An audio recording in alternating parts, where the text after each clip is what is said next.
Оқиға Керейхан ауылы Бақанастың өлкесінде Алтайдан Арқаға ауған беті хан ордасында басталады. Абылайдың арыстан жүректі немересін ардақ тұтып аялаған халық той жасап, ереулік беріп, тарту таралғы ұсынуда. Бұл Ілияс Жансүгіровтің күйші поэмасы. Мен нөмір 276 орта мектептің 11 А сынып оқушысы Нағметолла қызы Гүлсая.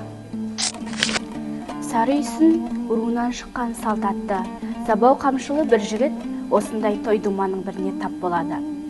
Ел оны күйші деп қана танитын. Күйші жиналған хан мен қараны күймен тамсандыруда. Адам түгілі, жан-жануарда, өлі мен тірі табиғатты манауратқан күйшіні ханның қарындасы Қарашаш ағасынан басы бітін сұрап алады. Бейшара күйші не халге ұшырағанын аңғара алмай, Қарашаштың ізінен еріп барады. Дегенде Қарашашқа тұтқын болдым, құл болдым деп есеңгіреп қалған күйші біртіндеп есін жиып, үй ішінің көріністеріне көз салады.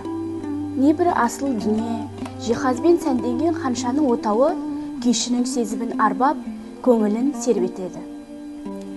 Сұлу Қарашаш күйшінің жүрегінде ғашықтық отын жандырып, құштарлық сезімін лаулатады. Осыдан кейін үйреншікті күй түрлі жаңа деммен тасқын болып тулайды. Сұлу қызға көңілі кеткен күйші неше алуан көңіл толқындарын басынан кешіреді.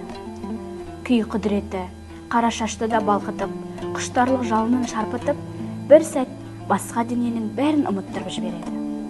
Екеуінің арпалысқа түсірілген махаббат желісін Сапақ оқиғасы үзіп жібереді. Сапақ оқиғасын көзімен көріп, Қарашаштың қаһарлы, айдаһар секілді ұсқынын көрген күйші жан дүниесінде орасан өзгеріске ұшырайды.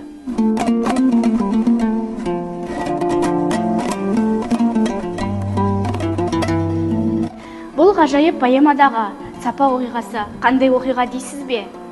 Қаһарлы ханшаның мұз жүрегін күй құдіреті өзгерте алды ма?